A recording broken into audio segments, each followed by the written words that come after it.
Alors, on parle santé jeudi, on a démarré. Le jeudi, on a un peu peur parce qu'on parle santé. Donc, quand c'est comme ça, on a un peu peur, on écoute religieusement. Mais celui qui on a les bonnes infos aussi. Oui, on a des très bonnes infos surtout. C'est pour ça qu'on écoute religieusement, justement. Le docteur Draman Jean-Jacques Touré, c'est cela. Médecin chirurgien. C'est quoi le thème déjà, Alexandre? La maladie de la thyroïde et le traitement. On va savoir en tout cas davantage sur cette maladie.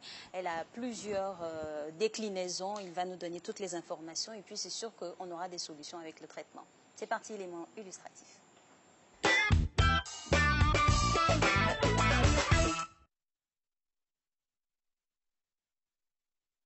Prise de poids, fatigue constante, baisse de libido, irritabilité. Et si c'était la thyroïde? Située à la base du cou, la thyroïde produit des hormones essentielles au bon fonctionnement de nombreux organes vitaux à tous les âges de la vie. Mais parfois, cette glande ne fonctionne plus correctement et donne un rythme trop rapide ou trop lent à l'organisme. Bon, un bon matin, comme j'ai un ami militaire là, il travaille à Asma. Quand il a vu ça, il m'a dit d'aller faire échographie chez lui là-bas. Bon, à un moment donné, quand je m'énerve un peu, ça bloque mon inspiration. Quand je fais un travail qui est un peu dire comme ça, je me sens fatigué vite. C'est là qu'il m'a dit, si je n'enlève pas vite, quand ça va grandir, ça pourra fermer mon inspiration. C'est ça qui m'a donné le courage d'enlever. Tout à l'heure, il parlait qu'il avait des difficultés pour respirer. Et en fait, c'est ce qu'on appelle les signes de compression. Et les goitres, ils peuvent se développer, on voit bien, au niveau du cou. Ce n'est pas les plus dangereux. C'est surtout ce qui se développe en endo thoracique ou en endo cervical. Donc ça comprime les organes de voisinage. Ça comprime la trachée, ça comprime l'œsophage. Et lui, son cas, c'était un goitre qui était non seulement plongeant, mais qui était donc compressif. C'est ce qui faisait qu'il avait également ces signes-là, les difficultés qu'il avait lorsqu'il faisait de l'effort. Certains aliments, tels que le chou, le manioc, lorsqu'ils sont consommés en grande quantité, inhibent la captation de l'iode par la glande thyroïde, ce qui empêche la fabrication normale des hormones thyroïdiennes. En Côte d'Ivoire, sur 10 cas de personnes malades de la thyroïde, 7 sont des femmes et la plupart enregistrées dans la zone ouest du pays, une zone montagneuse. Elle est quand même fréquente, cette maladie, et malheureusement, certaines personnes la trouvent un peu honteuse, donc qu'elle s'habille, elle se masque le cou pour ne pas qu'on voie. Sinon, on peut quand même rencontrer ça environ 50% de la population qui ont la maladie thyroïdienne. Et sur 10 personnes qui ont la maladie thyroïdienne, 7 à 8 personnes, c'est surtout les femmes. Donc elle est beaucoup plus fréquente chez les femmes que chez les hommes. Mais elle touche les deux sexes. Le dosage hormonal, la cytologie thyroïdienne et le recours à l'échographie doivent être vulgarisés auprès des professionnels pour un dépistage et une prise en charge précoce. Et voilà, après l'élément, en tout cas, on a eu plein d'images que notre consultant sûrement va nous décrypter. Bonjour docteur. Bonjour madame. Bienvenue. Merci. Alors on parle de maladie de la thyroïde, de traitement. Qu'est-ce que c'est déjà la thyroïde? La thyroïde, c'est une glande endocrine qui est située à la face antérieure du cou, au niveau de la région inférieure de la face antérieure du cou. Et elle est unique, c'est-à-dire c'est pas une glande qui est... Il n'y a pas deux glandes thyroïdes parce qu'il y a des glandes qui sont bilatéraux, mais ce n'est pas la même chose. C'est une glande qui est unique et elle sécrète des hormones. Et elle a une forme en fer à cheval, c'est-à-dire il y a deux lobes, le lobe gauche, le lobe droit, et les deux lobes sont reliés par une lame qui est plate, qui est l'isthme, qui est accolée à la glande, à la trachée. Et donc c'est ce qui fait que pour poser le diagnostic de la thyroïde, on peut demander au patient ou à quelqu'un qui est porteur d'une masse au niveau de cette région que j'ai décrite, de déglutir, d'avaler un bol d'eau ou bien d'avaler la salive. On va voir une ascension de cette masse à la déglutition, ce qui signe qu'il s'agit bien de la maladie thyroïdienne. Ah, ok. C'est précis. Hein. Oui, en tout cas, c'est total, c'est précis. Alors, quels sont les différents symptômes des maladies thyroïdiennes? On peut les classer en 3 chapitres réellement. Parce que la maladie thyroïdienne, comme je viens de dire, il s'agit d'une glande endocrine. Une glande endocrine, donc elle sécrète des hormones. Et cette glande sécrète 3 types d'hormones. Il y a la thyroxine, qui est la T4, qu'on appelle communément tétraiodo thyronine, et puis la T3, triiodothyronine. Un peu pitié pour les profanes que nous sommes. J'ai dit, parce que ça, ces deux molécules Et sont vous allez me donner les voilà, spécificités. D'accord. La T3 et la T4 sont les hormones circulantes. D'accord. C'est elles qu'on retrouve dans le sang. D'accord. Et maintenant, la troisième molécule, qui est la thyroglobuline, est la forme de stockage. C'est-à-dire C'est une hormone qui est fabriquée, mais qui est stockée dans la glande thyroïde et elle est sécrétée en T3 et T4 en fonction des besoins. Jusque-là, ça va. Oui, Et les sécrétions se manifestent comment? Il y a une autorégulation. Ok. Il y a une autorégulation, c'est une glande endocrine, mais dans l'hormonogénèse, elle est contrôlée par une autre glande qui est à un pôle supérieur au niveau de l'hypophyse. Donc, lorsqu'on a un abaissement des taux circulants de T3 et T4, comme j'ai dit, Oui. la thyroïde, l'hypophyse fait une commande qu'on appelle le rétrocontrôle. Elle fait une commande des hormones thyroïdiennes. Il y a toute une activité là-bas en tout Voilà. cas. Alors, vous avez entamé le volet du diagnostic.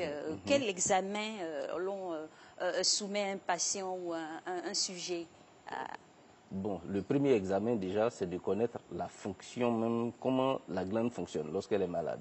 Parce que j'ai dit, le taux des hormones peut, malgré qu'il y ait une augmentation du volume, parce que dans la maladie thyroïdienne, on peut avoir une augmentation du volume. Et c'est bien souvent ce qui amène à consulter. L'augmentation du volume, c'est ce qui donne, c'est ce qu'on appelle le goitre communément, l'augmentation du volume de la glande thyroïde.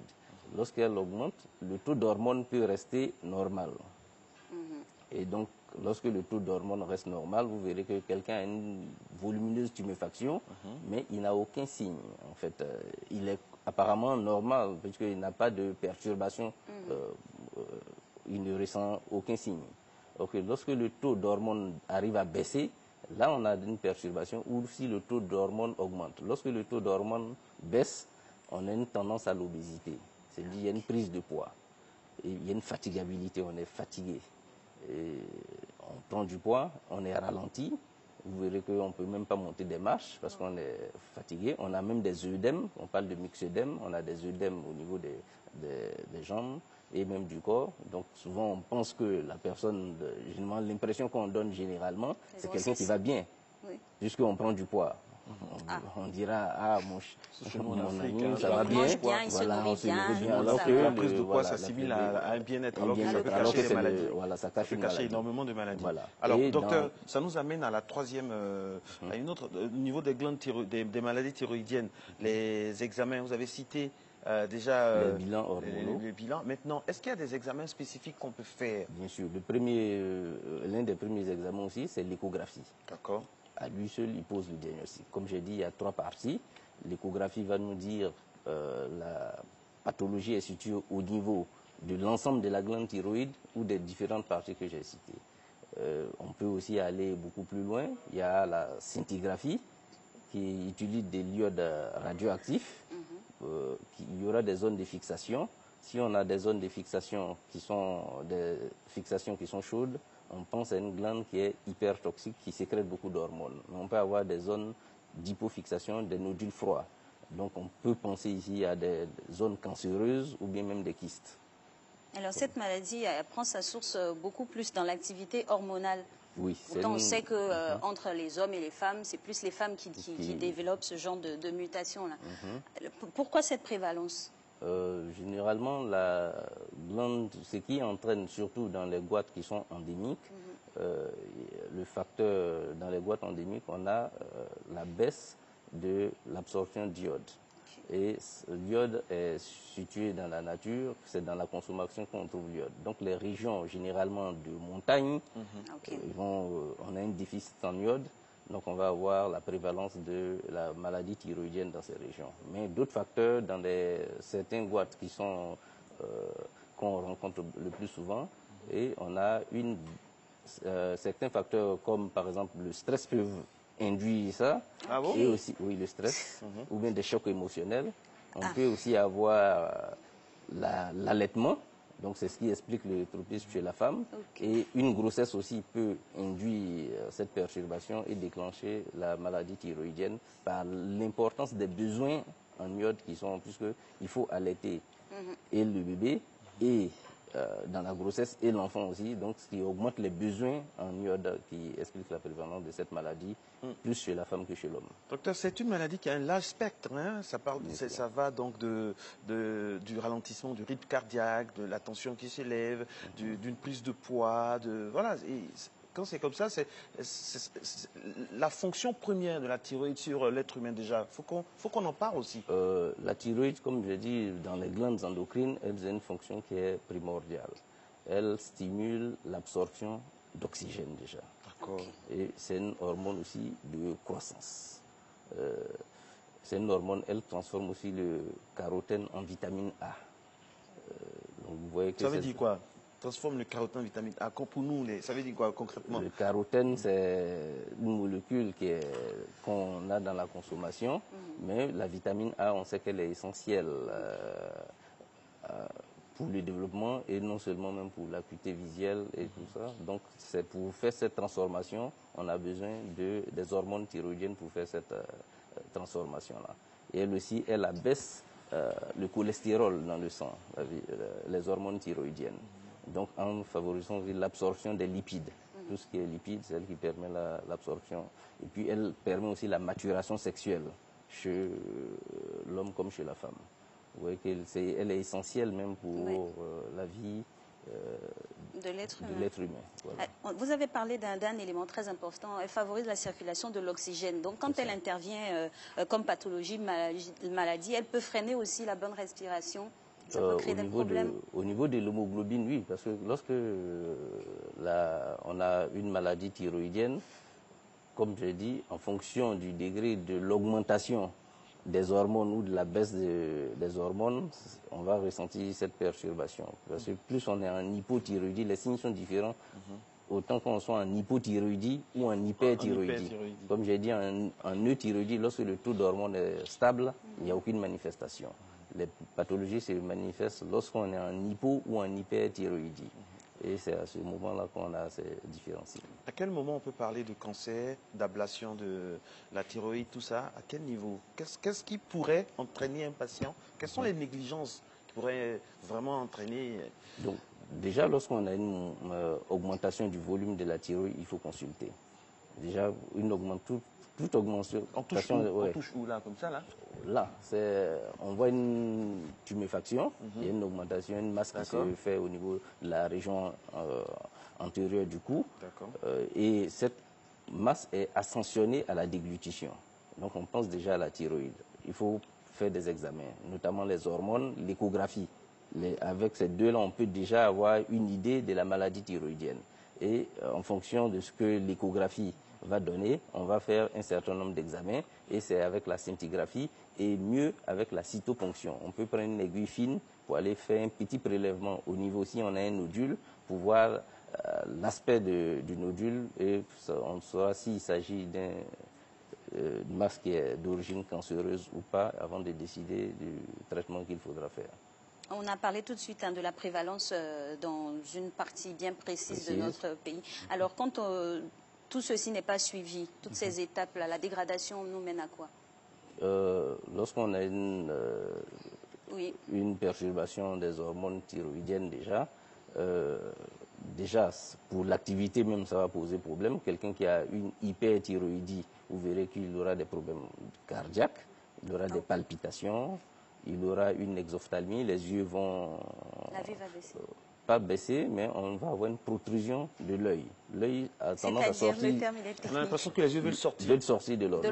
Voilà. Une protrusion de l'œil, c'est ça qu'on appelle l'exophthalmie. Wow. On a une exophthalmie. Et puis, des signes cardiaques qui peuvent aller même à la thyroïdotoxicose, qui est une crise assez grave, avec délire, une fièvre importante. Une irritabilité. Une irritabilité, diarrhée, et même qui peut amener à la mort, souvent même dans 50% dans la thyroïdotoxicose. Voilà. C'est assez grave. Ça veut plomber l'ambiance, docteur. Il avait peur au début, donc franchement... On avait peur. Non, moi ça va encore. Oui, vous êtes superwoman. Oui, un peu quand même. Un peu. Vous n'avez jamais peur, c'est ça. Non, mais là, vous l'avez plombé l'ambiance. Là, pour Alix n'a plus de questions, regardez. Pourquoi? Allez-y. Non, mais il faut bien prévenir tout ça. Il faut bien prévenir. Voilà. Parce que je dis, lorsqu'on a un nodule thyroïdien ou bien on a une masse thyroïdienne, il faut consulter. Et en fonction des hormones, de la perturbation hormonale, le traitement peut être, il y a un traitement médical. Lorsqu'il y a déjà une perturbation des hormones, lorsque c'est abaissé, on apporte des hormones thyroïdiennes. Lorsque le taux d'hormones, c'est dit la glande ne sécrète plus suffisamment d'hormones, donc on apporte des hormones thyroïdiennes en fonction du degré de la baisse. Et lorsque le taux d'hormones est au contraire augmenté, on bloque la sécrétion des hormones thyroïdiennes qui sont en excès par l'apport d'antithyroïdiens de synthèse. Docteur, et ces molécules existent. Docteur, question pratique aussi. Une femme, c'est-à-dire qui fait partie donc le cœur même de la prévalence, qui vit dans un environnement dans l'ouest montagneux. Vraiment, c'est pas gagné. Quelles sont les dispositions au niveau notamment de l'alimentation pour éviter vraiment des problèmes de thyroïde? Déjà, je pense que le ministère, il faut l'apport en iode. Parce que lorsqu'il y a un déficit en iode, on n'aura pas la production d'hormones thyroïdiennes. Parce que pour fabriquer l'hormone thyroïdienne, déjà la glande a besoin d'iode. Lorsque dans l'alimentation on consomme l'iode qui était contenu dans l'eau, normalement, mais maintenant dans les régions de montagne, elle est pauvre. Donc lorsque on a... Le palliatif, c'est quoi comme autre aliment? Maintenant, on met du sel dans l'iode commercial. On met de l'iode dans le sel commercial. Le souci avec le sel aussi, c'est que tant qu'on n'a pas, on a des soucis. Quand on met trop, on a des soucis. Non, mais c'est d'apporter. Il faut mesurer. Il faut mesurer. Mesurer, c'est bien beau, hein, mais mesurer tous les jours avec la négligence habituelle qui est inhérente à l'être humain. Même si on en met en petite quantité, il faut déjà même que le sel soit pourvu d'iode, puisque ça peut manquer. Le sel, si elle est déjà, on met de l'iode dans le sel, donc on arrive déjà à pallier à cela. Et comme j'ai dit, il y a des produits, notamment le manioc et autres, qui contiennent un dérivé cyanogène et qui empêche la fixation de l'iode à la thyroglobuline. Parce que l'iode doit être fixé à la thyroglobuline pour former... Pardon, c'est votre traduction. L'iode doit être fixé à la thyroglobine. On est là-bas aujourd'hui. Traduction, version mathématique. C'est-à-dire, lorsqu'on s'alimente, l'iode passe dans le sang. Elle est sous forme d'iodure. Quand elle passe dans le sang, elle est sous forme d'iodure. Et cette iodure, lorsqu'elle passe dans la glande thyroïde, elle se fixe à la glande thyroïde et c'est ce qui donne les différentes molécules que j'ai citées. Et lorsqu'on a, par exemple, un produit qui est d'origine cyanogène, notamment dans le manioc, dans les choux qui sont crus, pour être éliminé, cette molécule qui est un peu cyanogène, c'est un toxique, c'est pas un poison, qui doit être éliminé du corps. Le corps veut se détoxiquer, donc elle fixe une molécule d'iode avec ce dérivé cyanogène pour être éliminée. Donc elle est déroutée de son chemin, elle doit se fixer à l'iode pour pouvoir donner les hormones. Donc elle n'est plus fixée au niveau de la glande thyroïde, elle est éliminée. Donc ça fait qu'on a une baisse des hormones thyroïdiennes qui peut entraîner cette maladie. Cette maladie-là aussi va avec beaucoup de chimie. Alors, on va parler, pour pratiquement terminer, aussi s'appesantir toujours sur les femmes. Lorsqu'on a un dérèglement hormonal, on doit être alerté ou comment ça va se passer? On laisse faire? Non, le dérèglement hormonal, comme on a dit, le contrôle de toutes les hormones, généralement dans l'arbre hormonal, se fait au niveau de l'hypophyse. Parce que la thyroïde, elle est contrôlée par l'hypophyse, même les autres hormones qui sont... Qu'est-ce que c'est que l'hypophyse située où? Comment ça fonctionne? À la base du cerveau. D'accord. C'est une autre glande endocrine, mais qui n'est pas la thyroïde, mais celle qui fait le contrôle des autres glandes endocrines, notamment la glande ovarienne, qui est une autre glande hormonale. Donc, une perturbation de l'hypophyse peut réagir sur les autres glandes qu'elle contrôle, notamment la thyroïde, l'ovaire, donc entraîner des perturbations. Au niveau médicamenteux, quel que soit l'âge, parce que ce n'est pas forcément des personnes âgées. Quel est l'âge qui vient de façon récurrente des personnes? Est-ce qu'on peut se faire un petit point statistique des personnes les plus atteintes au niveau de l'âge? Est-ce que c'est dans la fleur de l'âge? Est-ce que c'est quand on est senior? Bien non, déjà sinon même des enfants, on peut avoir même des perturbations. Même, mais sinon, comme j'ai expliqué... La nomenclature de la prévalence, qui je dis à la puberté, on peut déjà, il y a des dérèglements, il y a une demande des besoins d'hormones thyroïdiennes, puisqu'on a une demande d'hormones thyroïdiennes pour la maturation sexuelle et autres. Donc à la puberté, il y a une demande, donc on peut avoir une prévalence des maladies thyroïdiennes à cette période. Pendant la grossesse aussi, on peut avoir, donc c'est quand même dans cette... Justement, pour les femmes, comme Alix disait, les femmes, au dérèglement hormonal, et pendant la grossesse, par exemple, quelle est l'attention particulière à avoir pour contrôler et gérer, entre guillemets, la thyroïde d'une femme enceinte? On fait des contrôles hormonaux. Lesquels? C'est les hormones, il y a deux hormones, les hormones circulantes, la T3 et la T4. Okay. Et on peut contrôler aussi...